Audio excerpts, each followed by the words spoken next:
አሁን ከፊት ለፊት ያለው ሰሞነ ሕማማት ከሆሳዕና በኋላ ሶስት ነገሮች የምናስብበት ነው። በሰሞነ ሕማማት አንደኛ የክርስቶስን መከራ እናስባለን። ሁለተኛ 5500 ዘመንን ያን ዘመን የጨለማውን ዘመን መስቀል የሌለበት የኃጢአት ስርየት የሌለበት የክርስቶስ ቅዱስ ሥጋና ክቡር ደም የሌለበት ቡራኬ የሌለበት ያን የጨለማ ዘመን ታሳየናለች። መጋረጃዋ ጥቁር ይሆናል። ቤተ መቅደሱ ይጋረዳል። የቤተ መቅደሱ የታቦቱ የመንበሩ አገልግሎት አይኖርም። ውጪ ነው ሁሉ ነገር። ያ ዘመን እንዲነበር ትለናለች ቤተክርስቲያን። ያ ዘመን እንዲነበር ማማተብ የለም ነበር። እግዚአብሔር ይፍታ የሚል ካህን የለም። አባቴ ይፍቱኝ የለም። አባቴ ይባርኩኝ የለም። ያ የጨለማ ዘመን እንዲነበር ትለናለች። ከዛ በኋላስ ሶስተኛው የራሳችንን ኃጢአት እያሰበን የምናለቅስበት የራሳችንን አቤቱ ይቅር በለን እያለን ክርስቶስ ሆይ ማረን እያለን እየወደቅን እየተነሳን እሱ ነው ሕማማቱ። ስለዚህ በቤተክርስቲያን ስንገናኝ እነዚህ ነገር ነው የምናስበው። አንዳንድ ጅላጅሎች የባንክ ቤት ቡካቸውን የሆነ አዳራሽ ውስጥ አምጥተው በሆነ ሰው እግር ስር ጥለው በባንክ ቤት ውስጥ የሆነ ገንዘብ ገብቶላል ሲባሉ እልል የሚሉ አሉ። ሌቦች ናቸው። ሰውየውም ሌባ ነው፣ ሰዎቹም ሌቦች ናቸው። የማንን ገንዘብ ነው እግዚአብሔር አምጥቶ የሚያስገባላቸው? ከሰው ወስዶ ነው። ይሄ ደግሞ በባህሩ የሚስማማው አይደለም። ከሰማይ ነው። ገንዘብ አይታተምም እዛ። እንዴት ነው አካውንት ዝም ብሎ ገንዘብ የሚገባው? ማጭበርበር እኮ ነው። ሰርተ ለፍተ ደክመ ነው ተደውሎ ለገሌ ይሄን ያህል ብር አስገብቼልሃለሁ የሚለው። በአየር ላይ ገንዘብ ይገባል እንዴ? ይሄ እምነት ነው እንዴ? ይሄ ክርስትና ነው እንዴ? ክርስቶስ የመጣው ብር ሊያትም ነው እንዴ? ጅልነት ነው። ይሄ የመጨረሻ ጅልነት ነው። እየተጃጃሉ ኖሮ በኃጢአት ኖሮ መጨረሻም ወደ ገሃነመ እሳት መሄድ መሸጋገሪያ ነው። ግን ከድጡ ወደ ማጡ እድል ካለበት ህይወት እድል ወደ ሌለበት ህይወት ማለት ነው። እግዚአብሔር ከዚህ ይሰውረን። በእውነት አሟሟቴን አሳምርልኝ ለማለት ነው እዚህ የተሰበሰበው። ሞታችንን ለማሰብ ነው። ሌላ ጉዳይ አይደለም። ፋይላችን ገና ነው። ነፍሳችን ከስጋችን ከተለየች በኋላ ይቀጥላል። የት ነው ማረፊያችን? እሱን ነው የምታመለክተን ቤተክርስቲያን። በጣም የሚያሳዝነው የማያደርጉት ነገር የለም። የእንስሳት መስዋዕትን ያቀርባሉ፣ የሰው ደም ሁሉ ሳይቀር ያፈሱ ነበር ይላል። አንዳንድ ቦታ ላይ አሁን ኢትዮጵያ ውስጥ ምን ሰማቸው የሚሰቀጥጡ ነገሮች አሉ። ወፍጮ ቤት ሰርቶ ገጠር ላይ ወፍጮ ቤቱ እንዲጸናና ገበያ እንዲመጣ እንዲባረክ እንዲህ አድርግ ብሎ ከጠንቋዩ ጋር ተማክሮ የሰዎችን ነፍስ የሚያጠፉ ሰዎች አሉ፣ በጥንቆላ ማለት ነው። ይሄንን ቅበር ይሄንን አድርግ የሚሉ አሁን ለሚዲያ የማይመጥን ብዙ ነገር የሚያደርጉ ሰዎች አሉ። የነሱን ስጋ ህይወት ለማስቀጠል በምድር ላይ እንዲኖር የተፈቀደለትን ሰው ህይወት የሚቀጩ ማለት ነው። ምንም የማያውቁ ህፃናትን ጨምሮ መስዋዕት የሚያደርጉ ሰዎች አሉ። እግዚአብሔር ከዚህ አይነት ነገር ይሰውረን በእውነት። አንዳንዶቹ ይጨንቃቸዋል። ለስጋቸው፣ ለስልጣናቸው፣ ለኑሯቸው ያስጠነቁሉና ለነፍሳቸው ደግሞ መተው ለቤተክርስቲያን ገንዘብ የሚሰጡ ሰዎች አሉ። ሰብስበው ደሃም ያበሏል። በዚህ ሚካካስ የሚመስላቸው እንደ ሂሳብ ስራ የሚጠፋፋ የሚመስላቸው ሰዎች አሉ። ሄደው ያስተፋሉ፣ ሄደው ያስጠነቁላሉ፣ ተጠርተው ይሄዳሉ፣ ይገብራሉ። እዚህ መተው ደግሞ በቤተክርስቲያን የተለያየ ነገር ደግሞ ያደርጋሉ። ከመጨነቅ የተነሳ ነው። የቀድሞቹ ነገስታትም እንደዚህ ያደርጉ ነበር። በሁለት ቢላ መብላት አይቻልም። ሁለት እግር ስላለን ሁለት ዛፍ ላይ መውጣት አይቻልም። ይሄኛው ለነፍሴ ነው ያኛው ለስጋ ነው የሚሉ ሰዎች አሉ። የለም፣ እግዚአብሔር የነፍስም የስጋም ፈጣሪ ነው። ነፍስንም ስጋንም የሚመግብ ታማኝ አምላክ ነው። እንዲህ አይነት ነገር የለም። እና እነዚህ ሰዎች የሰው ደም ሁሉ ሳይቀር ያፈሱ ነበር ይላል። እንዴት አርጎ ወደ ህይወት ይግባ? ዘክተሃል አንተ ሳታጣጥመው። እንዴ ንስሐ ገብተን ሳንቆርብ እንዴት ቸርነቱን ማወቅ እንችላለን? የቀማነውን ሳንመልስ የበደልነውን ሳንክስ ወደሱ ሳንጣበቅ በርቀት ሆነን እንዴት እናውቀዋለን? ተጠግተን ሳናየው እንዴት እናውቀዋለን? ኑ ወደኔ ቅረቡ አበራላችኋለሁ ነው ያሉ። ጨለማ ውስጥ ነን። እንዴት ነው ወደ ብርሃኑ ሳንመጣም ይበራልን ህይወታችን? ሳንጠጋ በርቀት እንዴት ይሆናል? እኔማ በሱ አምላክ አምን ነበር፣ ግን መንግስቴን ይወስድብኛል። የዚህች ቤተክርስቲያን በሰው ይሄ አይደል መከራዋን የምትበላውች ቤተክርስቲያን ዓለማዊ ስልጣን የምትፈልግ ነው የሚመስላቸው አይደለም። ሰዎች ታጠፋናለች ነው የሚሉት። አጀንዳዋ ግን አይደለም። በጭራሽ አጀንዳዋ አይደለም። ምድራዊ ንግስና አጀንዳዋ አይደለም። ምድራዊ ስልጣን አጀንዳዋ አይደለም። ሰዎች ሊገቡበት ይችላሉ። እንደ ውሻ ስሬ አምጥተው የሚተክሉ አሉ። እሱ የራሳቸው ችግር ነው። ቤተክርስቲያን የምታስተዋውቀው ሰማያዊውን ንጉስ ነው። ሰማያዊ መንግስት ነው የምትሰብከው። ፖለቲካ አጀንዳ የላትም። ሰዎች ባየር ላይ ይፈሯታል። ይሄን አትቀማ ምን ያደርግላታል? ምድራዊ ንግስና ምን ይሰራላታል? እሷ ሌሎች ትተው ከቤተ መንግስት እኮ ወደ ገዳም ሄደዋል። መሰረቱ እሱ አይደለም። ፈራ ንጉሱ ስልጣኔን ይወስድብኛል ብዬ ነው እንጂ እሱ በሚያመልከው ፈጣሪማ እንደሱ ቀላል መስሎታል። ከጣዖት ወደ ጣዖት መሸጋገርን ይመስል ለታለው ችግር የለውም ማለት ገብረ ዋህድ ምን ብሎ መለሰ? የትምህርቱን ብቃት በክርስትናው የጸና መሆኑን የተክለ ሃይማኖትን ቃል በደንብ እንደሰማ ነው የሚያስረግጠው። ምላሹ ምን አለ ገብረ ዋህድ? ቀድሞስ እንኳ ከቤት የሳር ትቢያ እንኳን አልሻም ሲል አልሰማሁም? ምን ሲሰብከው ነበር ንጉሱን፣ እሱ ግን አልሰማም። የሳር ትቢያ አልሻም ሲል አልሰማሁም። ስለዚህ ነገር እኔ እጨርስልሃለሁ አትፍራ ነው። ይሄ ነው።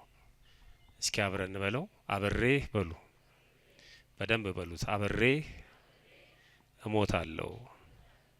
አብሬ ምን ሆናለሁ? ኢትዮጵያውያን አብሮ የበላ አብሮ ይሞታል ይላሉ። አብሮ የበላ አብሮ ይሞታል።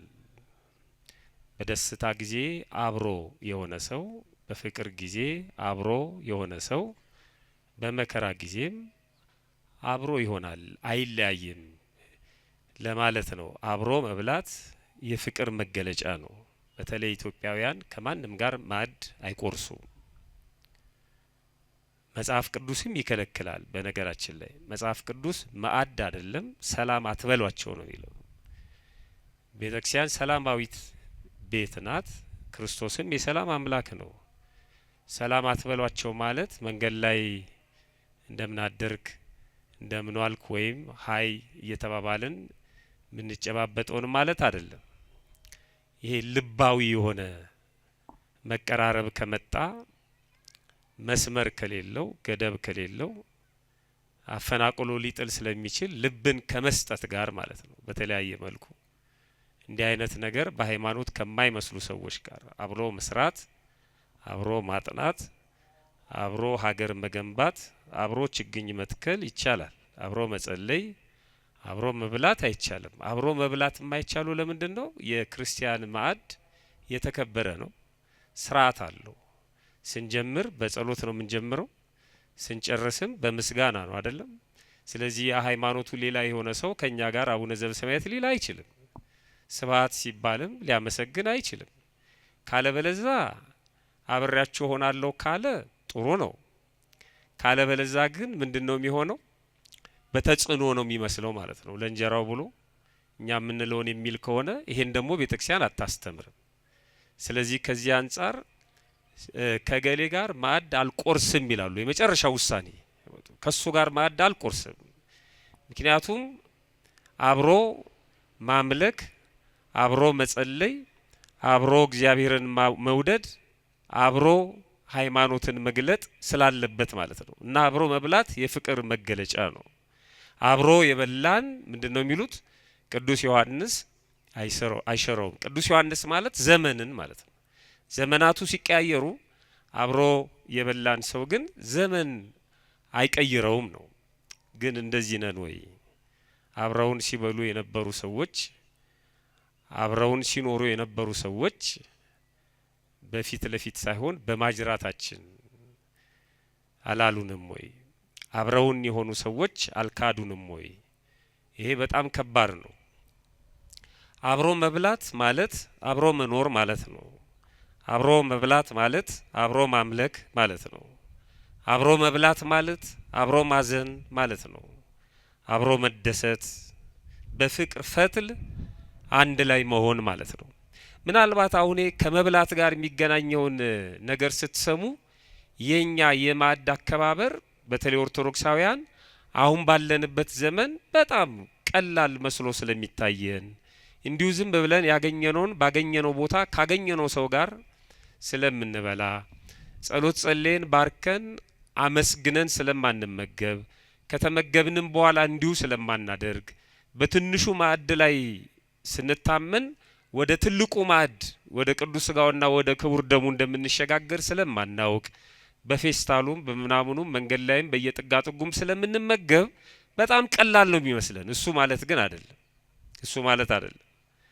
ሞት ምንድነው ስንል አብሬ ሞታለሁ የሚል ስለሆነ የስብከታችን ርዕስ ሞትን ትንሽ መግለጥ ያስፈልጋል። ሞት ምንድነው ስንል ሞት ሁለት አይነት ነው። የሥጋ ሞት አለ፣ የነፍስ ሞት ደግሞ አለ። በመጀመሪያ ሞት ማለት የመጀመሪያው የሥጋና የነፍስ መለየት ማለት ነው። ቤተክርስቲያናችን እረፍት የምትለው ማለት ነው። ከዚህ ከኃላፊው ዓለም ወደማያልፈው ዓለም የምንሸጋገርበት ድልድይ ነው። በሐዲስ ኪዳን ሞት መሸጋገሪያ ነው። ሞት ለፍጥረት ሁሉ የማይቀር ነው። ሞት ሁሉንም እኩል የሚያደርግ ነው። ሁሉም ከፍና ዝቁ በዚህ ምድር ላይ ስንኖር ነው። በልብስም በምንም በምንበላውም በምንጠጣውም በኑሯችንም አንዳንዴ ደግሞ በተወለድንበት ቦታም ከፍና ዝቆች ይኖራሉ። ስንሞት ግን እኩል ሁሉም ሰው እኩል ነው የሚሞተው። ሰው በዚህ ዓለም ላይ ያለውን ከፍና ዝቅ እስኪሞት ድረስ ይዞት ይሄዳል። አንዳንድ ጊዜ ማለት ነው እስከሚቀበርበት ሳጥን እስከሚቀበርበት ቦታ ድረስ ይዞት ይሄዳል። ግን ከሥጋ ጋር ሲገናኝ ያው ነው። ሁሉም ምስጥ ይበለዋል፣ ሁሉም ይረግፋል። ሌሎቹ ደግሞ በጣም የማይፈርስበት የማይበሰብስበት ቦታ በጣም ውድ የሆነ ቦታ ላይ አስከሬናቸውን የሚያስቀምጡ አሉ። በዓለም ላይ ታላላቅ ዘፋኞችን ጨምሮ ማለት ነው። ሰዎች ሄደው የሚጎበኟቸው የፈለገ ነገር ቢሆን ሁሉም ሞት እኩል ሁሉንም ሰው እኩል የሚያደርግ ነው። ሁሉም ሰው እኩል የሚሆንበት ነው። በአንድ ወቅት ፕሮፌሰር መስፍን ወልደ ማርያም የተባሉት ኢትዮጵያዊ ምሁር ሞት አይቀርም እኔም ማምለጫ የለኝም የሚል ጽሑፍ ጽፈዋል። በጣም የሚገርም ነው። ሞት አይቀርም እኔም ማምለጫ የለኝም። አርፈዋልኝ ሰው ነፍሳቸውን ይማርልን። በእውነት ያው የሁሉንም ሰው ነፍስ ቢምር እኛ ምቀኞች ስላልሆንን ቅዱስ ያሬድም ይሄን ሲናገር ኢትዮጵያዊ ሊቅ ሞትስ አይተዋችሁምና ይላል። ሞት ከሥጋ የሥጋ ከነፍስ መለየት በዚህ ምድር ከዚህ ምድር በአፋ የምንሆንበት ስርዓት ወደ እግዚአብሔር የምንሄድበት ይሄ ሞት አይተዋችሁም ይላል። የማይሞት ልብ አድርጉ ምእመናን፣ የማይሞት በዚህ ምድር ሕያው ሆኖ የሚኖር ሞትን ይለፈኝ የሚል ልክ እንደ አንዳንድ ጨዋታዎች ይሄን ጥያቄ አልመልስም ይለፈኝ ብሎ ሰው ስለ ሕይወቱ ሲጠየቅ ወይ ከባድ ጥያቄ ሲጠየቅ ይለፈኝ እንደሚለው ሞትን ይለፈኝ የሚል በዚህ ምድር ላይ ሕያው ሆኖ የሚኖር የማይሞት የለም። ይሄ የእግዚአብሔር ቃል ነው። በዚህ በመዝሙር 89 ቁጥር 48 ላይ ሕያው ሆኖ የሚኖር ሞትንስ የማያይ ማን ነው ይላል። ልብ አድርጉኛ ከሞትን በኋላ ሕያው ሆነ ነው የምንኖረው። ግን እየተናገረ ያለው የሥጋ ከነፍስ መለየትን ነው። ሁለተኛውን ሞትና ሁለተኛውን ሕይወት አይደለም። በዚህ ምድር ላይ ያለውን ሕያው ሆኖ የሚኖር የማይሞት ማን ነው? ነፍሱንስ ከሲኦል እጅ የሚያድናት ማን ነው ይላል። በገዛ ስልጣኑ በኃይሉ አልሞትም የሚል ማን ነው? ወደ ሲኦል አልገባም የሚል ማን ነው? ይሄን ሁሉም ማድረግ የሚችል ፍጥረት የለም ይላል። ሞት ለቅዱሳንና ለኃጥአን ሲሆን ይለያል። በኋላ ለምናመጣው ምስጢር ስለሚጠቅመን ነው ይሄን የምናገረው። ለቅዱሳንና ለኃጥአን ሲሆን ይለያል። አሁን ሞትን የሚፈሩና የማይፈሩ በቤተ ክርስቲያን አስተምሮ ሁለት አይነት ሰዎች አሉ። ሞትን በጣም የሚፈሩ፣ ሞትን ደግሞ የማይፈሩ። ቤተ ክርስቲያን እነዚህን ሰዎች ኃጥአንና ጻድቃን ነው የምትላቸው። ሞትን በጣም የሚፈሩት ኃጥአን ናቸው። ሞትን ደግሞ የማይፈሩት ደፋሮቹ፣ ሞትን የሚፈልጉ ወደ እግዚአብሔር መሄጃ መንገድ መሆኑን ያወቁ እነዚህ ደግሞ ጻድቃን ናቸው። ሰው ሽምቅቅ የሚለው ኃጢአት ሲሰራ ነው። የጽድቅ ስራ ሲሰራ ግን ከእግዚአብሔር ጋር እንደሚኖር ያውቀዋል ማለት ነው። ስለዚህ ውስጣችንንም እየፈተሽን ነው።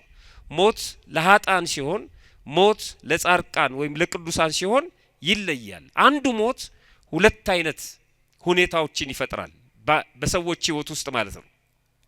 ለቅዱሳን ሲሆን ሞት ረፍት ነው። ለቅዱሳን ሲሆን ሞት ክብር ነው። በክብር የሚሸኝበት ከዚህ ዓለም ስቃይ ውጣ ውረድ መከራ የሚያርፍበት ነው። ለዚህ ነው ቅዱስ ዳዊት ክቡር ሞቱ ለጻድቅ በምን በቅድመ እግዚአብሔር በእግዚአብሔር ፊት በእግዚአብሔር ሁኔታ ወይም በእግዚአብሔር ዳኝነት በእግዚአብሔር ፍቅር በእግዚአብሔር ዓለም የጻድቅ ሰው ሞት የእውነተኛ ሰው ሞት የተከበረ ነው ይላል። መዝሙር 115 ላይ የምናገኘው ነው። የሚናፈቅም ነው። ቅዱስ ጳውሎስ ይናፍቀው ነበር። ሊሄድ ከክርስቶስ ጋር ልኖር እናፍቃለሁ ይላል። ሊሄድ ደመና ጠቅሶ አይደለም። ሊሄድ የሚለው በነፍስ ነው። ነፍሱ ከስጋው ተለይታ የሚሄድበትን ቀን ይናፍቅ ነበር። ደግሞ ለፊሊፒን ክርስቲያኖች እኔ ከናንተ ጋር ብኖር ደግሞ ይሄ ለናንተ መልካም ነው ስለማስተምራችሁ ቃል እግዚአብሔር ስለምነግራችሁ፣ ለኔ ግን ይሄንን አልፈልገውም። ለናንተ ጥሩ ነው መሄድ እናፍቃለሁ፣ ግን በሁለቱ እጨነቃለሁ አለ። ትቻችሁ መሄድ እናንተን ትቶ የሚሄድ ስሜት ይሰማኛል። ለማን ትቶ አይነት ነገር ማለት ነው። ደግሞ ከናንተ ጋር እንዳልኖር ከእግዚአብሔር ጋር መኖር ደግሞ ይናፍቀኛል። በጣም የሚጨነቅበት ጉዳይ ነው። በራሴ ኃይል ወደ እግዚአብሔር መሄድ ስለማልችል ያለኝ እድል መጠበቅ ነው ይላል። ግን እኔ ምርጫዬ መሄድ ነው ይላል። ቅዱሳን የሚናፍቁት ነው ሞት ማለት ነው። የማያስፈራም ነው ሞት። ይተፍርህዎ ለሞት ፍርህዋ ለኃጢአት። ይሄ ቅዱስ ያሬድ ኢትዮጵያዊ ሊቅ የተናገረው ነው። ሞትን አትፍሯት ኃጢአትን ግን ፍሩ፣ ሞት አይቀርምና ለሰማያዊው አስቡ እንጂ ስለ ምድራዊው አይደለም። መፍራት ካለባችሁ ሞትን አትፍሩ። ሞትማ መንገድ ነው። መፍራት ያለባችሁ ኃጢአትን ነው ይላል። ሞት ለጻድቃን እንደዚህ ነው። ሞት ለኃጥአን ደግሞ ረፍት ሳይሆን መከራ ነው። ሞት ለኃጥአን የሚናፈቅ ሳይሆን የሚያስፈራ ነው። ሞት ለኃጥአን ከመከራ ወደ መከራ የሚሄዱበት ነው። መሸጋገሪያ ነው፣ ግን ከድጡ ወደ ማጡ ነው መሸጋገሪያው ማለት ነው። በዚህ ዓለም ከእግዚአብሔር ተለይተው ሞተዋል። እንደገና ደግሞ በነፍስ ወደ ሲኦል ወደ ገሃነመ እሳት ይሄዳሉ ማለት ነው። እግዚአብሔር ከዚህ ይሰውረን በእውነት። በነገራችን ላይ ምእመናን ቤተክርስቲያን እንደዚህ የምትደክመው ከዚህ ለመዳን ነው። ይህንን አስበን እንድንፈራ ነው። አሟሟቴን አሳምርልኝ እንድንል ነው። አደራን አምላኬ አሟሟቴን አሳምርልኝ እንድንል ነው እንጂ እንደ ሌሎች ሰዎች ሞልቶልሃል፣ ተገኝቶልሃል፣ ገልብጠዋል፣ ፈታው ማም ብሎ ጮሆ ለመሄድ አይደለም። እሱንማ ብንሰራ ብንደክም የምናገኘው ነው የዚህን ዓለም ሀብት ማለት ነው። አንዳንድ ጅላጅሎች የባንክ ቤት ቡካቸውን የሆነ አዳራሽ ውስጥ አምጥተው በሆነ ሰው እግር ስር ጥለው በባንክ ቤት ውስጥ የሆነ ገንዘብ ገብቶላል ሲባሉ እልል የሚሉ አሉ። ሌቦች ናቸው። ሰውየውም ሌባ ነው፣ ሰዎቹም ሌቦች ናቸው። የማንን ገንዘብ ነው እግዚአብሔር አምጥቶ የሚያስገባላቸው? ከሰው ወስዶ ነው። ይሄ ደግሞ በባህሩ የሚስማማው አይደለም። ከሰማይ ነው። ገንዘብ አይታተምም እዛ። እንዴት ነው አካውንት ዝም ብሎ ገንዘብ የሚገባው? ማጭበርበር እኮ ነው። ሰርተ ለፍተ ደክመ ነው ተደውሎ ለገሌ ይሄን ያህል ብር አስገብቼልሃለሁ የሚለው። በአየር ላይ ገንዘብ ይገባል እንዴ? ይሄ እምነት ነው እንዴ? ይሄ ክርስትና ነው እንዴ? ክርስቶስ የመጣው ብር ሊያትም ነው እንዴ? ጅልነት ነው ይሄ። የመጨረሻ ጅልነት ነው። እየተጃጃሉ ኖሮ በኃጢአት ኖሮ መጨረሻም ወደ ገሃነመ እሳት መሄድ መሸጋገሪያ ነው። ግን ከድጡ ወደ ማጡ እድል ካለበት ህይወት እድል ወደ ሌለበት ህይወት ማለት ነው። እግዚአብሔር ከዚህ ይሰውረን በእውነት። አሟሟቴን አሳምርልኝ ለማለት ነው እዚህ የተሰበሰብነው። ሞታችንን ለማሰብ ነው። ሌላ ጉዳይ አይደለም። ፋይላችን ገና ነው። ነፍሳችን ከስጋችን ከተለየች በኋላ ይቀጥላል። የት ነው ማረፊያችን? እሱን ነው የምታመለክተን ቤተክርስቲያን። አሁን ከፊት ለፊት ያለው ሰሞነ ሕማማት ከሆሳዕና በኋላ ሶስት ነገሮች የምናስብበት ነው። በሰሞነ ሕማማት አንደኛ የክርስቶስን መከራ እናስባለን። ሁለተኛ 5500 ዘመንን ያን ዘመን የጨለማውን ዘመን መስቀል የሌለበት የኃጢአት ስርየት የሌለበት የክርስቶስ ቅዱስ ሥጋና ክቡር ደም የሌለበት ቡራኬ የሌለበት ያን የጨለማ ዘመን ታሳየናለች። መጋረጃዋ ጥቁር ይሆናል። ቤተ መቅደሱ ይጋረዳል። የቤተ መቅደሱ የታቦቱ የመንበሩ አገልግሎት አይኖርም። ውጪ ነው ሁሉ ነገር። ያ ዘመን እንዲህ ነበር ትለናለች ቤተክርስቲያን። ያ ዘመን እንዲህ ነበር። ማማተብ የለም ነበር። እግዚአብሔር ይፍታ የሚል ካህን የለም። አባቴ ይፍቱኝ የለም። አባቴ ይባርኩኝ የለም። ያ የጨለማ ዘመን እንዲህ ነበር ትለናለች። ከዛ በኋላስ ሶስተኛው የራሳችንን ኃጢአት እያሰብን የምናለቅስበት የራሳችንን አቤቱ ይቅር በለን እያለን ክርስቶስ ሆይ ማረን እያለን እየወደቅን እየተነሳን እሱ ነው ሕማማቱ። ስለዚህ በቤተክርስቲያን ስንገናኝ እነዚህ ነገር ነው የምናስበው። ከሞት በኋላ ያለውን ህይወት ነው። ሞቱ በሌላ ቦታ ማለት ነው። ቅድም ቅዱስ ዳዊት ልበ አምላክ ቅዱስ ዳዊት የጻድቅ ሰው ሞት በእግዚአብሔር ፊት የከበረ ነው እንዳለ ሁሉ በተቃራኒው ደግሞ ሞቱ ለኃጥ ጸዋግውቱ የኃጥ ሰው የክፉ ሰው ሞት እጅግ በጣም ጭንቅ ነው፣ የከፋ ነው፣ ክፉ ነው።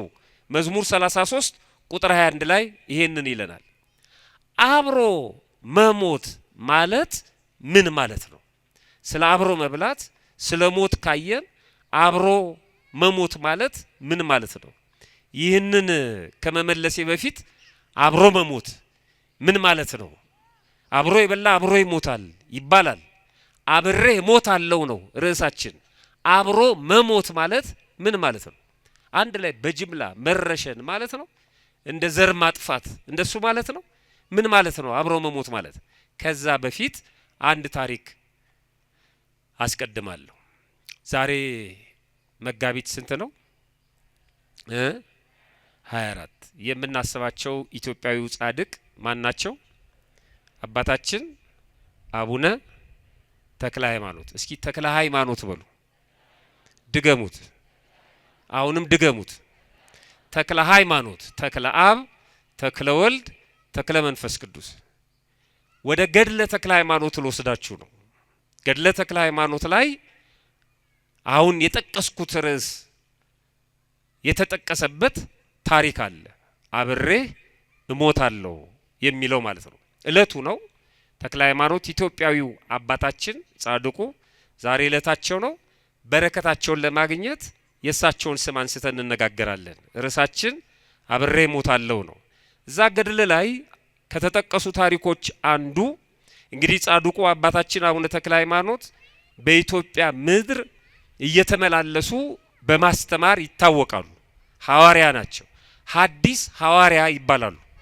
በሐዲስ ኪዳን ጌታችን መድኃኒታችን ኢየሱስ ክርስቶስ ከመረጣቸው እና ካሰማራቸው ከሾማቸው 12ቱ ሐዋርያት ጋራ ክብራቸው እኩል ነው። ምክንያቱም ቀጥታ ክህነትን የተቀበሉት ከሰማይ ነው። ቀጥታ ማለት ነው። በሰው አይደለም የተካኑት፣ በመንፈስ ቅዱስ ነው። ስለዚህ ሐዲስ ሐዋርያ እንላቸዋለን። መንበራችንም የኢትዮጵያ መንበርም የሚጠራው በተክለ ሃይማኖት ነው። ሌሎቹ በመንበር ሲወዳደሩ ሮማውያን የቅዱስ ጴጥሮስ መንበር ነው ያለን ሲሉ፣ ሌሎቹም የቅዱስ ማርቆስ መንበር ነው ያለን ሲሉ ኢትዮጵያ በአፋ እንዳትሆን አባቶቻችን ይህንን አጥንተው የኢትዮጵያ መንበርም የተክለ ሃይማኖት መንበር ነው። ለዚህ ነው መንበረ ተክለ ሃይማኖት የሚል ስም ለቅዱስ ፓትርያርኩ ኢትዮጵያን ለሚመራው የኢትዮጵያን ቤተክርስቲያን ለሚመራ ፓትርያርክ እንዲሰየም ቅዱስ ሲኖዶስ የወሰነው ማለት ነው። መንበረ ተክለ ሃይማኖት የኛ መንበር መንበረ ተክለ ሃይማኖት ነው የሚባለው። መንበራችን የሚጠራው በጻድቁ በአባታችን በአቡነ ተክለ ሃይማኖት ስም ነው። በረከታቸው በሁላችን ላይ አድሮ ይኖር። ጻድቁ በኢትዮጵያ እየተዘዋወሩ አስተምረዋል። በዚህ ዓለም የኖሩት በስጋ በምድር ላይ ተመላልሰው 99 ዓመት ከ10 ወር ከ10 ቀን ነው የኖሩት። ያ ሁላችንም እንደምናውቀው ጽንሰታቸው፣ እረፍታቸው፣ ልደታቸው ይታወቃል። አሁን እዛ ዝርዝር ውስጥ አልገባም። በተለይ በደቡቡ የሀገራችን ክፍል በወላይታ እና በዙሪያው ብቻ ወደ 12 ዓመት አስተምረዋል። ይሄ እንግዲህ በተከታታይ ትምህርት የሰጡበትን ነው። በተወሰነ ጊዜ ሄዱበት ደግሞ ሌሎች ጉዞዎች አሉ። 12 ዓመት አስተምረዋል። ጣዖታትን በማፈራረስ ጥርጥርን፣ ኑፋቄን ከሰዎች ልብ በማውጣት ይታወቃሉ። በተለይ በዛ አካባቢ በጣም ተጋድሏቸው አብዝቶ የሚነገረው ጣዖታትን የጣዖት ቤቶችን በማፈራረስ ነው። እስከ ጣዖት ቤቶች ድረስ በመግባት በመጽሐፍ ቅዱስ ላይ እንደምናገኘው እንደነ ዳጎን ማለት ነው የተለያዩ ተአምራትን በወቅቱ ለነበሩት ከመስማት ይልቅ የሚያዩት ነገር የሚስባቸው ሰዎች በተአምራት የሚሳቡ የነበሩበት ወቅት ስለነበረ በተአምራት ክርስትናን ይሰብኩ ነበር።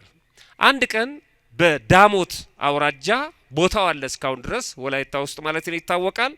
ዝባፈተን በተባለ ተራራ ላይ እዛ ዳሞት ላይ ማለት ነው የሀገሩ ሰው ሁሉ የሚያመልከው ከእንጨት ከድንጋይ የተሰራ ጣዖት ነበር።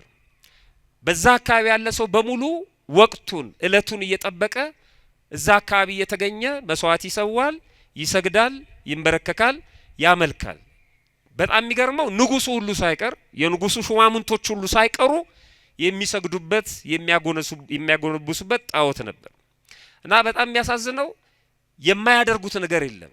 የእንስሳት መስዋዕትን ያቀርባሉ፣ የሰው ደም ሁሉ ሳይቀር ያፈሱ ነበር ይላል። አንዳንድ ቦታ ላይ አሁን ኢትዮጵያ ውስጥ ምን ሰማቸው የሚሰቀጥጡ ነገሮች አሉ። ወፍጮ ቤት ሰርቶ ገጠር ላይ ወፍጮ ቤቱ እንዲጸናና ገበያ እንዲመጣ እንዲባረክ እንዲህ አድርግ ብሎ ከጠንቋዩ ጋር ተማክሮ የሰዎችን ነፍስ የሚያጠፉ ሰዎች አሉ፣ በጥንቆላ ማለት ነው። ይሄንን ቅበር ይሄንን አድርግ የሚሉ አሁን ለሚዲያ የማይመጥን ብዙ ነገር የሚያደርጉ ሰዎች አሉ። የነሱን ስጋ ህይወት ለማስቀጠል በምድር ላይ እንዲኖር የተፈቀደለትን ሰው ህይወት የሚቀጩ ማለት ነው። ምንም የማያውቁ ህፃናትን ጨምሮ መስዋዕት የሚያደርጉ ሰዎች አሉ። እግዚአብሔር ከዚህ አይነት ነገር ይሰውረን በእውነት። አንዳንዶቹ ይጨንቃቸዋል፣ ለስጋቸው፣ ለስልጣናቸው፣ ለኑሯቸው ያስጠነቁሉና ለነፍሳቸው ደግሞ መተው ለቤተክርስቲያን ገንዘብ የሚሰጡ ሰዎች አሉ። ሰብስበው ደሃ የሚያበሉ አሉ። በዚህ ሚካካስ የሚመስላቸው እንደ ሂሳብ ስራ የሚጠፋፋ የሚመስላቸው ሰዎች አሉ። ሄደው ያስተፋሉ፣ ሄደው ያስጠነቁላሉ፣ ተጠርተው ይሄዳሉ፣ ይገብራሉ። እዚህ መተው ደግሞ በቤተክርስቲያን የተለያየ ነገር ደግሞ ያደርጋሉ። ከመጨነቅ የተነሳ ነው። የቀድሞቹ ነገስታትም እንደዚህ ያደርጉ ነበር። በሁለት ቢላ መብላት አይቻልም። ሁለት እግር ስላለን ሁለት ዛፍ ላይ መውጣት አይቻልም። ይሄኛው ለነፍሴ ነው ያኛው ለስጋ ነው የሚሉ ሰዎች አሉ። የለም፣ እግዚአብሔር የነፍስም የስጋም ፈጣሪ ነው። ነፍስንም ስጋንም የሚመግብ ታማኝ አምላክ ነው። እንዲህ አይነት ነገር የለም። እና እነዚህ ሰዎች የሰው ደም ሁሉ ሳይቀር ያፈሱ ነበር ይላል። ጣዖት አምልኮን በዚህ ልክ የምትቃወም ቤተክርስቲያን፣ ጣዖት አምልኮን በዚህ ልክ የሚቃወሙ ገድላትን ለመተቸት ዓለም ሞራል የለውም። የጣዖት ቤት ልትሆን አትችልም ቤተክርስቲያን። ገድላትን ጣዖትን ሊያለማምዱን አይችሉም። በደንብ ማንበብ ነው። የጣዖት ጸር ናቸው ገድላቱን በሙሉ ስናነብ ማለት ነው። በተለይ ተክለ ሃይማኖት ከጣዖት ጋር በተገናኘ በጣም ጽዩፍ ናቸው። ሰው ሁሉ ወደ እግዚአብሔር እንዲቀርብ ብዙ መስዋዕትነት ከፍለዋል። ክርስቶስን ሲያስተምሩና ሲገልጡ የኖሩ ናቸው። እኛም የሳቸው ልጆች ነን። እና በዛን ወቅት ንጉሱ ሁሉ ሳይቀር የሚያመልክበት ትልቅ የጣዖት አዳራሽ ወይም ቤተ ጣዖት ነበር። የሰው ደም እያፈሰሱ ለሰይጣን ይገብሩ ነበር።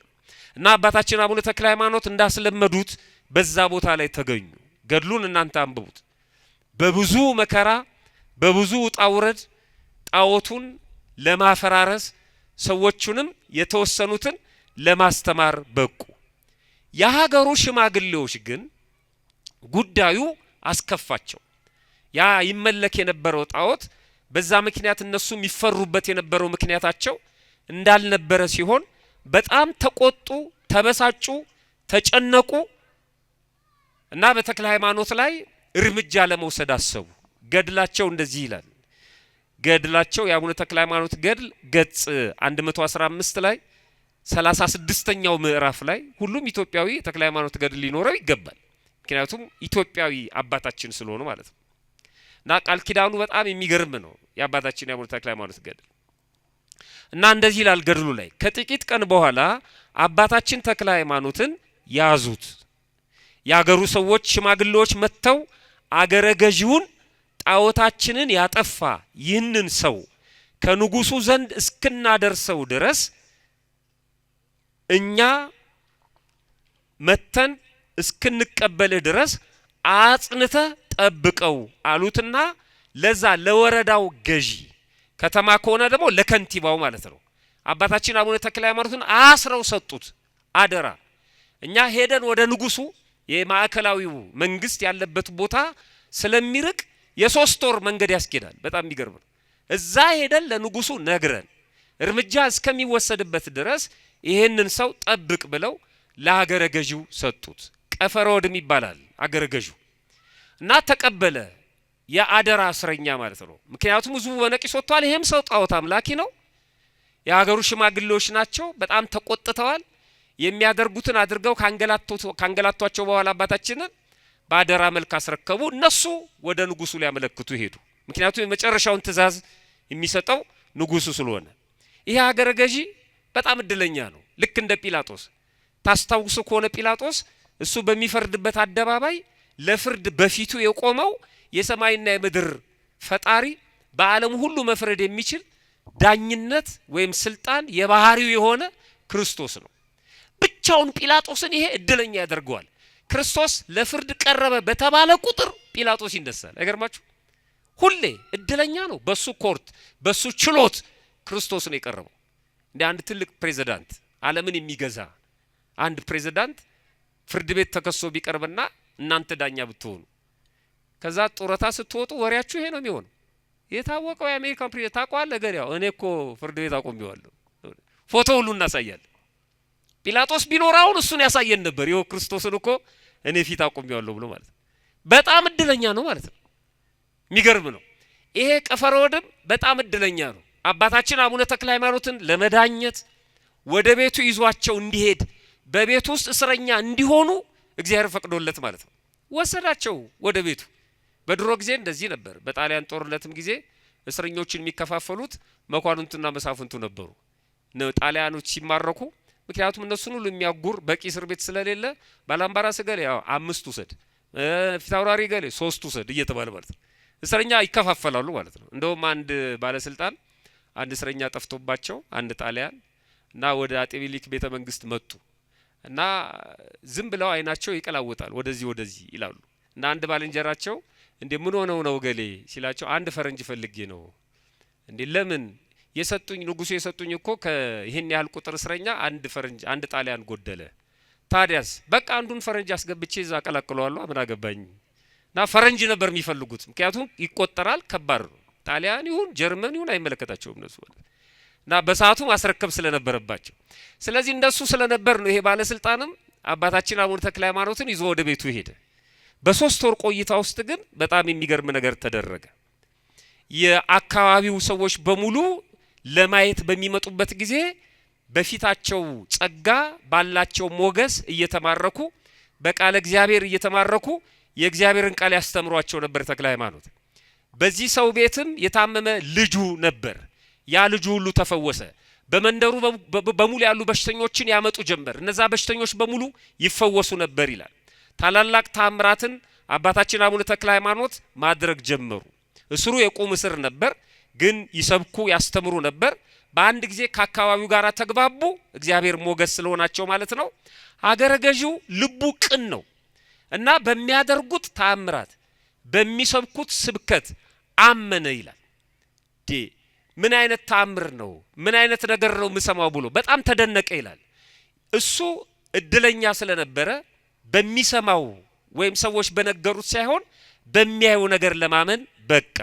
መጽሐፍ እንደዚህ ይላል። አንደኛ ዮሐንስ ምዕራፍ 1 ቁጥር 1 ላይ ስለ ሕይወት ቃል ከመጀመሪያው የነበረውና የሰማውን በአይኖቻችን የነበረውንና የሰማነውን በአይኖቻችንም ያየነውን የተመለከትነውንም እጆቻችን የዳሰሱትን እናወራለን። ሐዋርያት ክርስቶስን የሰበኩት እንደዚህ ነው። በነገራችን ላይ በእጆቻችን የዳሰሱትን በአይናችን ያየነውን የሰማነውን ነው ምን ነግራችሁ ይላል።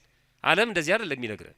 አሁን እኮ ዓለም ብዙ ሰው ስለ አንድ ፈላስፋ ሲናገር አስረግጦ ነው የሚናገረው። ግን ያ ፈላስፋ በነበረበት ዘመን አልነበረም እሱ። እንደውም በህይወቱ ይሞክሯል። የኦሾን ፍልስፍና እየሞከሩ ብዙ የዩኒቨርሲቲ ተማሪዎች ራሳቸውን ስተው አስፋልት ላይ ወጥተዋል። ይወክሩታል። ሰውየው እንዲያድርግ ያለውን ማለት ነው። ራሱ ኦሾ ይናገረው አይናገረው አይታወቅም። ጥርቅም የተሰበሰበ መጽሐፍ አንብበው ማለት ነው። በህይወታቸው ይሞክሩታል። ጅልነት ነው በጣም። ሐዋርያት የነኩትን የዳሰሱትን የሰሙትን ያዩትን ክርስቶስን ግን ዓለም አልተቀበለው። እኛ ያየነውን የሰማነውን ነው የምንናገረው። በህይወት ልምዳችን የዳሰስነውን የሰማነውን ያየነውን ያልነበርንበትን ነው የነበርንበትን ያረጋገጥነውን ነው ያላረጋገጥነው። ለዚህ እኮ ሶሻል ሚዲያው ምስክር እገሌ አረፈ ብሎ ይለጥፋል ሰንበዲ። የዛ ሰው ቤተሰቦች ያን አይተው ግማሹ ይወድቃል፣ ግማሹ ያለቅሳል። ለሰው ችንታል ቅንጣት ታል አዘኔታ የሌለው ትውልድ። ያ ሰው አይደለም መሞት አልታመመ። አንዳንዱ የሆነ ነገር ፈልጎ ነው ዝም ብሎ የሚለጥፈው። አንዳንዱ ደግሞ በስልክ የሆነ ነገር ይሰማል፣ ማንም ሰው ሳይቀድመኝ ብሎ እገሌ ያረፈ ብሎ ይለጥፋል። እግዚአብሔር ይልን። በእውነት በጣም ክፎች ነን። የወዳጅ ሞት እንኳን ተሰምቶ እንኳን አይለጥፍም። መጀመሪያ አልቅሰን እንጨርስ። 6 ሰዓት ሞተ ይላል። 5 ሰዓት ተኩል ላይ 5 ተኩል ላይ የለጠፈ 6 ሰዓት ላይ ሞተ ይላል። በጣም ያሳዝናል። መጀመሪያ እንዘን እናልቅስ። እንደሰው ይደርሳል። እሱ ከሞተ በሳምንቱ መለጠፍ ይቻላል። በጣም ጨካኞች ነን። በጣም ሰው እኮ መፍራት አለበት፣ መደንገጥ አለበት። ነገ እኔም ነኝ ይታሰራለሁ፣ እግሬ ይታሰራል፣ እጄ ይታሰራል፣ ሳጥን ውስጥ ገባለሁ። እንዴት ሰው ሳይሞት ሞተ ይባላል? ብዙዎች እንደዚህ ናቸው። ራሳቸው መተው አልሞትኩም እስከሚሉ ያስቃሉ እኮ በጣም። ሞቷል የተባልኩት እኔ ነኝ አልሞትኩም እያሉ። ውርደት ነው ይሄ። መጨረሻ ማየት፣ መስማት፣ መዳሰስ። ይሄ አገረ ገዢ አየ፣ ሰማ፣ ዳሰሰ። ከዛ በኋላስ ከ3 ወር በኋላ እነዛ ሽማግሌዎች መጡ። ከንጉሱ ውሳኔ ያስወሰሩ። ንጉሱ ምን አለ? በአስቸኳይ ይዛችሁት ነው፣ ዋጋውን የምሰጠው እኔ ነኝ፣ ሞቶሎሚ ነው። በአስቸኳይ አለ።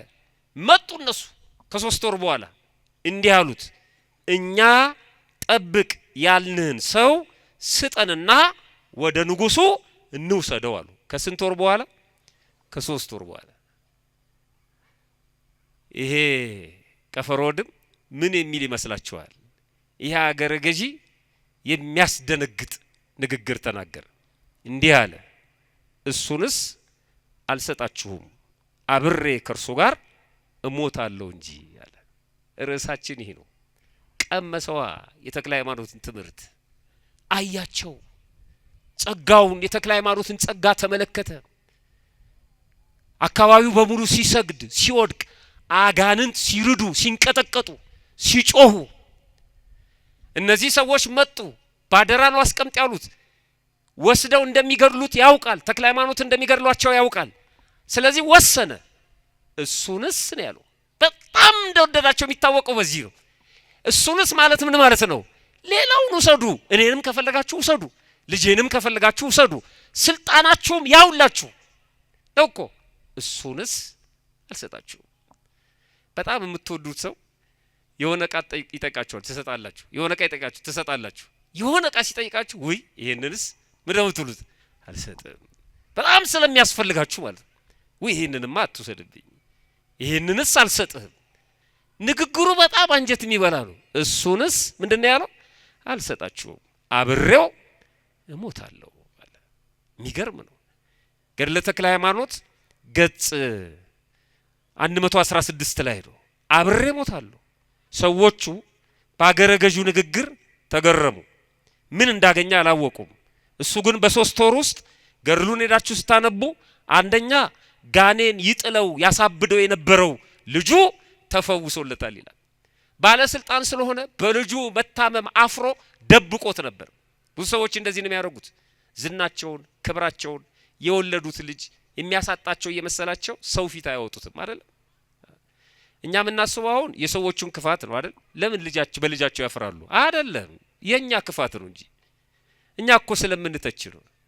የታባቱ ይበላዋ ስለሚሰርቅ ነው፣ ጉቦ ስለሚበላ ነው ስለምንል እኮ ነው። እግዚአብሔርን የፈረደበት ስለምንል እኛ ነን፣ ሰውየው አይደለም። እናት የወለደችውን ትደብቃለች። ለምን? እኛ ክፉዎች ስለሆንን፣ ከንፈር እየመጠጥን ስለምናስለቅሳት፣ መግቢያ መውጫ ስለምናሳጣት በልጇ ምክንያት ማንም እንዲያው አትፈልግም። በእኛ ክፋት እኛ ደጎች ብንሆንስ ያን ታማሚ የምንቀባበለው እናቲቱን ደግሞ ምንም እንዳልተፈጠረ አድርገን ትሪት የምናርጋት ቢሆንስ ደስ ነው የሚላት። ትታው ነበር የምትሄደው። ደብቆት ይኖር ነበር። አየ ተክለ ሃይማኖት ወደ ቤታቸው ሲገቡ ምን የሚደበቅ ነገር አለ? ጋኔኑ ጨነቀው፣ እሪ አለ። ልጁን ፈውሰው አስረከቡት። ከዚህ በላይ ሰላም ምን አለ? ቤቱ ተቀየረ። ብዙ ሰዎች ህይወታቸው ተለወጠ። ጣዖታት ያመልኩ የነበሩ በሙሉ ስህተት መሆኑን ተረድተው ተመለሱ። እሱም እንደዚሁ ስህተት መሆኑን አወቀ። ስለ ነገረ ድህነት በሚገባ ተማረ። በቪአይፒ ያስተማሩት ተክለ ሃይማኖት ቤቱ ተገኝተው እንዴት ነው ላይረዳ የሚችለው? ስለ ክርስቶስ እንደኛ ነገረ ዘርቅ ቧልት ፌዝ አውርተው በልተው ጠጥተው አሄዱ። ተክለ ሃይማኖት እንዲህ አይደለም። ቁም ነገረኛ አባት ናቸው። እንዴት አያስተምሩት? አብሮአቸው እያደረ አብሮ እየዋለ ስለ ነገረ ክርስቶስ አወቀ። በጣም የሚገርመው ከመላው ቤተሰቦቹ ጋራ በአንድ ላይ ተጠምቆ ክርስትናን ተቀበለ። የክርስትና ስሙም ገብረ ዋህድ ተባለ ይላል። አሁን እነዚህ ከ3 ወር በኋላ የመጡ ሰዎች አያውቁም፣ ገብረ ዋህድ መሆኑን አያውቁም። ልጁ እንደተፈወሰ አያውቁም። ተክለ ሃይማኖት ስንት ነገር እንዳደረጉለት አያውቁም። እኛ ለቅዱሳን ያለንን ፍቅር ዓለም እንዴት ያውቀዋል? ተክለ ሃይማኖት ለኔ የደረሱልኝን፣ ኪዳነ ምህረት ለኔ ያደረገችልኝን፣ ቅዱሳን ለኛ የዋሉትን ውለታ ይሄ በሁለት ጥቅስ አካኪ ዘራፍ የሚለው ሰው እንዴት ይረዳኛል? እንዴት ነው ለሱ ምነግረው? ከባድ ነው። ጣሙን የቀመስኩት እኔ ነኝ። አንድ ሰው ብርቱካን ግዛና ና አለው አንድ ጓደኛው አብረው ይሄዱ እና ይከራከሩ የነበረው ስለ እግዚአብሔር ፍቅር፣ ስለ እግዚአብሔር ታዳጊነት፣ ስለ እግዚአብሔር አዳኝነት ነው። እና ይሄኛው እየተማረረ ነው በእግዚአብሔር ባኬሱ አዳኝነት ምናምን እያለ ነው። በዚህ ዘመን እንደውም አንዳንድ ሰው እንደሚሉት ብር ነው የሚያስከብር ስልጣን ነው ምናምን እያለ ይማረራል። ከዛ ቢነግረው አልሰማለው። አንድ ብር አወጣና አንድ ብርቱካን ገዝተልኝና አለው። ያኔ ጊዜው ደግ ነበር። አንድ ብሩን ተቀብሎ ሄዶ ብርቱካን ገዝቶ መጣ። እሱ እያወራን ብርቱካን እየበላን አብረን እናወራለን ብሎ ነው የሚያስበው ያ የተላከው። ብርቱካኑን ላጠው። ይሄ ግማሽ አርጎ ከፈለው። በቃ ግማሹን ሊሰጠኝ ነው ሲል አልሰጠውም። ግማሹን ደግሞ ሩብ አደረገው። በቃ ይሄንማ ሊሰጠኝ ነው ሲል አልሰጠውም። ይበላል። እሱ ዝም ብሎ ይበላል። ይሰጠኛል ብሎ ያስባል። ይበላዋል ዝም ብሎ የላከው ማለት ነው። በልቶ ከጨረሰ በኋላ ትንሽ ሶፍት ነገር ይኖራል አሉ። አዎ ሰጠው። ጠራረጋፉን እንዴት እንደሚጥም ታውቃለህ ይሄ ብርቱካን አሉ። በጣም ስለተበሳጨ እኔ ምን አቅላለሁ የበላው አንተን አሉ። ብስጭት ብሎ እንደውም ምን አባቅላለሁ ሁሉ ሳይል አይቀርም ማለት የበላው አንተ እንዴት ነኝ ትጠይቀኛለህ? አየህ የእግዚአብሔርን ጣዕም ማቀው እኔ ነኝ ስለደረሰልኝ። አንተ ልትረዳው አትችልም። እንዴት አርጎ ወደ ህይወት ይግባ? ዘክተሃል አንተ ሳታጣጥመው። እንዴ ንስሐ ገብተን ሳንቆርብ እንዴት ቸርነቱን ማወቅ እንችላለን? የቀማነውን ሳንመልስ የበደልነውን ሳንክስ ወደሱ ሳንጣበቅ በርቀት ሆነን እንዴት እናውቀዋለን? ተጠግተን ሳናየው እንዴት እናውቀዋለን? ኑ ወደኔ ቅረቡ አበራላችኋለሁ ነው ያሉ። ጨለማ ውስጥ ነን። እንዴት ነው ወደ ብርሃኑ ሳንመጣም ይበራልን ህይወታችን? ሳንጠጋ በርቀት እንዴት ይሆናል? እነዚህ ሰዎች አላወቁም። ትክክል ነው፣ ርቀዋል። ገብረ ዋህድ ግን ቤት ነው ያለው። አባታችን አቡነ ተክለ ሃይማኖት ጋር ነው ያለው።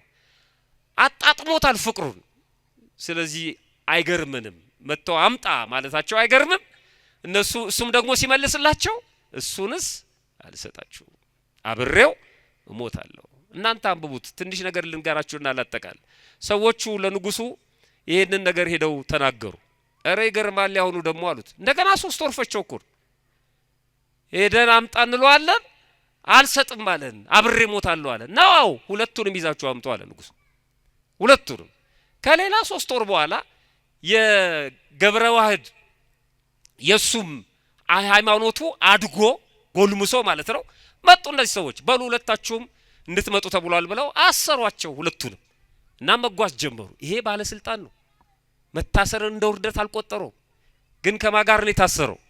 ከተክለ ሃይማኖት ጋር ነው። የሚገርም ነው። እድል ነው ይሄ። አብረው ታስረው በመንገድ ላይ እየሄዱ ሰዎች ይዟቸው እየሄዱ ይሄ ገብረ ዋህድ በጣም ፈርቷል። ቀፈሮድም ማለት ነው። ምክንያቱም ከሱ በላይ ጨካኝ ወደ ሆነው ንጉስ እየሄዱ ገና ለክርስትናው ደግሞ ፍሬሽ ነው።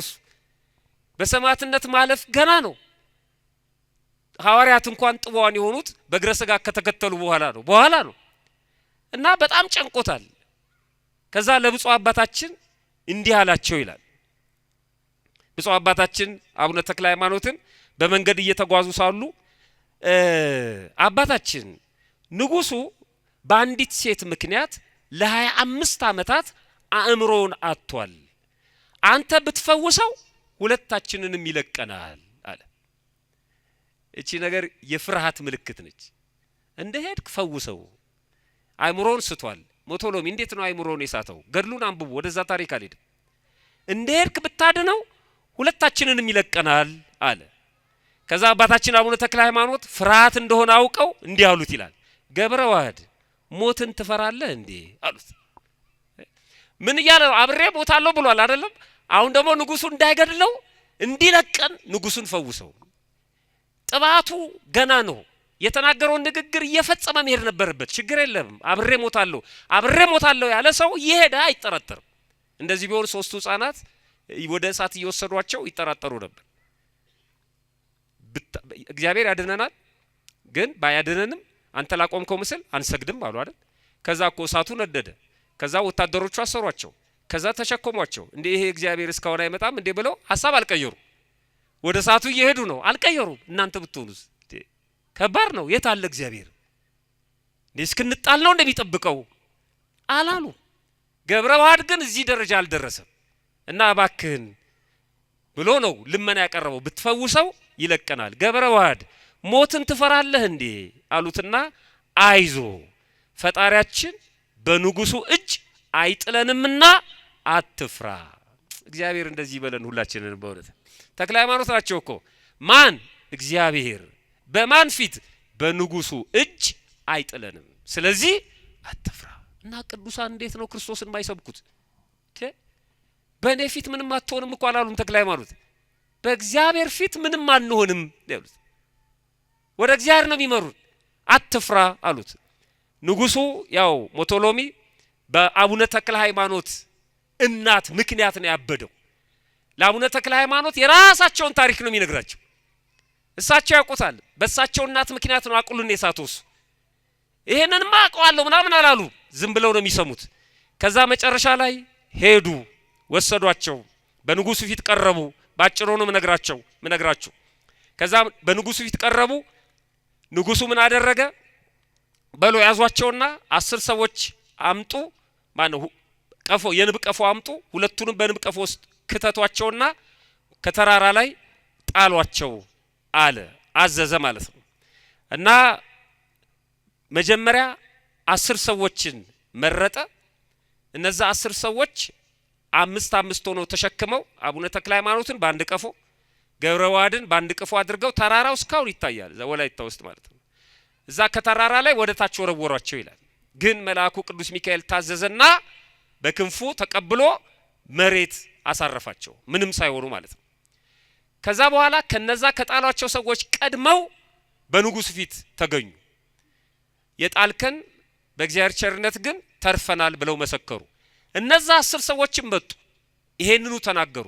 አይደለም አለ ንጉሱ፣ አልጣላችኋቸውም፣ ውሸታችሁን ነው። በሉ አሁን አለ እነዚህን 10 ሰዎች አድርጋችሁ እንደገና ደግሞ ሁለቱንም አድርጋችሁ 12ቱንም ማለት ነው ሌላ 24 ሰዎችን አዘጋጅቶ ወደዛው ገደል እንዲጥሏቸው አዘዘ ይላል። አሁንም በእግዚአብሔር ቸርነት ከዛ ከተጣሉበት ተራራ ተረፉ ይላል። ገድሉን እናንተ አንብቡት። ከዛ መጨረሻ ላይ ንጉሱ በጣም ተበሳጨ ይላል። በዚህ ብስጭት ብቻ ከ300,000 በላይ ሰው አስገድሏል ይላል። ተናዶ ተቆጥቶ ማለት ነው።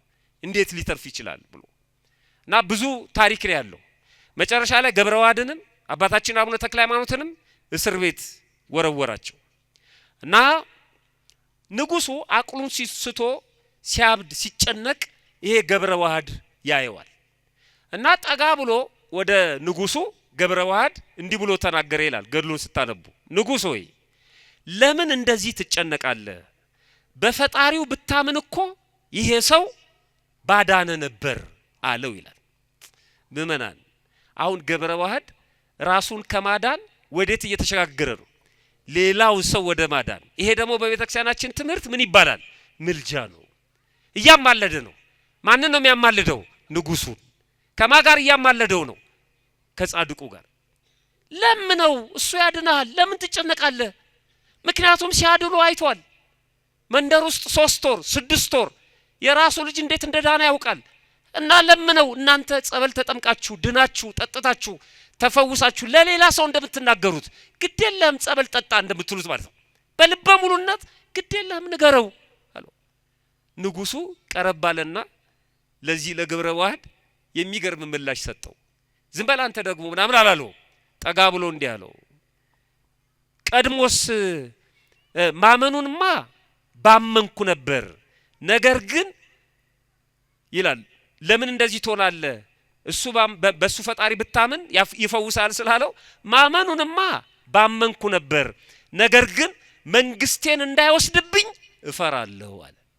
አቤት የኔ ቤተክርስቲያን በተርጉማን ይሄን ቃል አውለው አሳድረው ያሰነብቱን ነበር ሲፈቱት። እኔማ በሱ አምላክ አምን ነበር፣ ግን መንግስቴን ይወስድብኛል።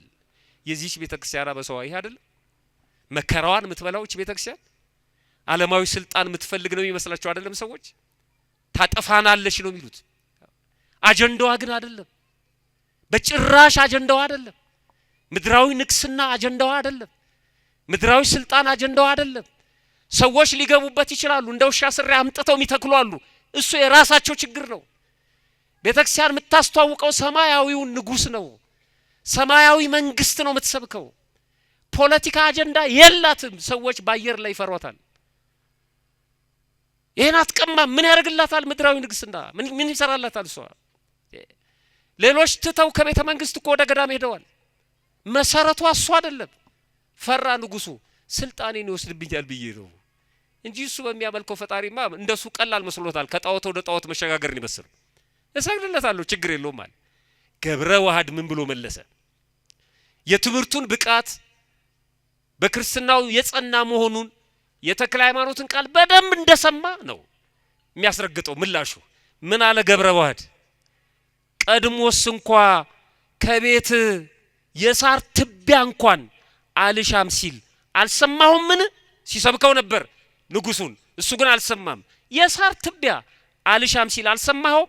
ስለዚህ ነገር እኔ እጨርስልሃለሁ አትፍራ አለው። ዘመናዊ ደላሎች እንደዚህ አይደል የሚሉት? እኔ እጨርስልሃለሁ ግን ገንዘብ ትከፍላለህ። ገብረ ዋህድ እኔ እጨርስልሃለሁ አለ። ምኑን? መንግስት እንዳይወሰድብህ ከሆነ ፍርሃት ቶ እሱ አይፈልግም። ተክለ ሃይማኖት ምድራዊ መንግስት አይፈልጉም። የተሳሳተ ወይም ደግሞ ይሄ ዝም ብሎ በጨለማ የተጻፈ ገድል የሚያነቡ ሰዎች አሉ። ከምድራዊ ነገስታት ጋር ሊያገናኙት ይፈልጋሉ የተክለ ሃይማኖትን ክብር። በጭራሽ የሰማያዊ የሳቸው ነው። አይፈልግም ተክለ ሃይማኖት። እኔ እነግርሃለሁ እኔ እጨርስልሃለሁ አለው። ከዛ በኋላ ምን ሆነ? እናንተ አንብቡት እስከ መጨረሻው ድረስ። ንጉሱ አምኖ ተጠምቋል። አይገርማችሁም? ገብረ ዋህድ በተክለ ሃይማኖት ምትክ መንኩሶ ገብረ ዋህድ ማለት ነው። በተክለ ሃይማኖት ምትክ እዛ ደብረ ዳሞ ላይ ያለውን ገዳም ለማስተዳደር በቅቷል። ለ12 አመት ማለት ነው። 12 አመት አካባቢውን በርዕሰ አበውነት መርቷል፣ ወይም ደግሞ በገዳም አበምኔትነት መርቷል ገብረ ዋህድ ማለት ነው። ያንን አካባቢው ወደ ክርስትና ቀይረውት በዛ ገዳም ብዙ መነኮሳት እንዲሰበሰቡ ተደርጎ በተክለ ሃይማኖት ትምህርት ከዛ እሳቸው ወደ ሌላ ቦታ ሲሄዱ ገብረ ዋህድን ተክተው የገዳሙ አበምኔት ሆኖ አስተዳድሮ አርፏል። ከዚህ አባት ረድኤት በረከት ያሳትፈን። በእውነት አብሬህ ምን ሆናለሁ ነው ያለው? አብሬህ ሞታለሁ። እኛ ከአባታችን ከአቡነ ተክለ ሃይማኖት ጋር አብረን መሞት አንፈልግም? አብሮ መሞት ማለት ምን ማለት ነው? አብሬ ሞታለሁ ስንል ጻድቁ የሚያምኑትን እምነት አምናለሁ፣ ጻድቁ የሚከተሉትን መንገድ እከተላለሁ፣ እንደ ተክለ ሃይማኖት ለእግዚአብሔር ገዛለሁ፣ እንደ ተክለ ሃይማኖት በተጋድሎ እተጋለሁ፣ እንደ ተክለ ሃይማኖት ትሁት እሆናለሁ፣ እንደ ተክለ ሃይማኖት ለሰው አዝናለሁ ማለት ነው። የተክለ ሃይማኖትን እምነት አድርጌ የተክለ ሃይማኖትን አምላክ አድርጌ በሃይማኖቴ እጸናለሁ ነው። አብሬ ሞታለሁ ነው። አብሬ ሞታለሁ ማለት እሱ ነው። በጻድቁ ቤት ተወልዶ በጻድቁ ቤት አድጎ በጻድቁ ጓሮ መቀበር ማለት ነው። አብሮ መሞት ማለት በተክለ ሃይማኖት ቤት፣ በተክለ ሃይማኖት ግቢ፣ በተክለ ሃይማኖት ይሄ ግቢና ቤት ማለት ቃል ኪዳን ቅጽሩ ማለት ነው። በሱ ኖሮ እስከ መጨረሻ ድረስ አምኖ መሞት ማለት ነው። አብሮ መሞት። አንዳንድ ሰዎች አብረው ይኖሩና አብረው የሚበሉት ከሌላ ጋር ይሆናል። አብረው ኖረው አብረው የማይሞቱ አሉ። አብረው በክርስትና ይኖራሉ፣ በሞታቸው ጊዜ ደግሞ አስከሬናቸው ሲንከራተት እናያለን። ቤተክርስቲያን እንዳይቀበር ሆኖ ማለት ነው። እግዚአብሔር ከዚህ ይሰውረን። በእውነት እሱ አብሮ መሞት አይደለም። ከቅዱሳን ጋር አብሮ መሞት እሱ ነው። አንተ በዚህ በገድላቸው ላይ እንደዚህ ይላል፣ አንተ ከተቀበርክበት ቤተክርስቲያን፣ አንተ ከተቀበርክበት ቤተክርስቲያንም በታነጸበት ቦታ የተቀበረ ሁሉ በእኔ ዘንድ ዋጋ አለው። ገሃነምን አያያትም፣ የገሃነም እሳት ከቶ አያይም። ስሙ በሕይወት መጽሐፍ የተጻፈ ነው። ስሙ በሕይወት መጽሐፍ ያልተጻፈ ሁሉ በቦታ አይቀበርም ይላል። አይገርም?